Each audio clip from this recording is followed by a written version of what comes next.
শুনেন, এখন থেকে এসব আপনি আপনি একদম বাদ। এখন থেকে শুধু তুমি তো। আর যে কোনো মেয়ে আপনার জন্য নাম লেখুক বা হাত কাটুক, যাই করুক না কেন, আমি বাদে আপনি আর কোনো মেয়ের দিকে তাকাতে পারবেন না। আর যদি তাকান তাহলে আমি আপনার চোখ উপড়ে ফেলব।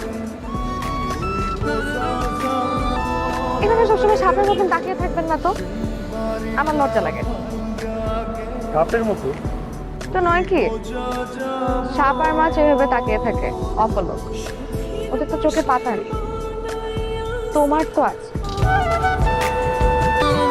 চাঁদ যেমন তার মায়া দিয়ে গোটা পৃথিবীকে আচ্ছন্ন করে রাখে, তুমিও তোমার ভালোবাসা দিয়ে আমাকে সেভাবে আগলে রেখো। আমার চোখের জলের মতো স্বচ্ছ আমার ভালোবাসা, বিশ্বাস রাখো আমার উপর।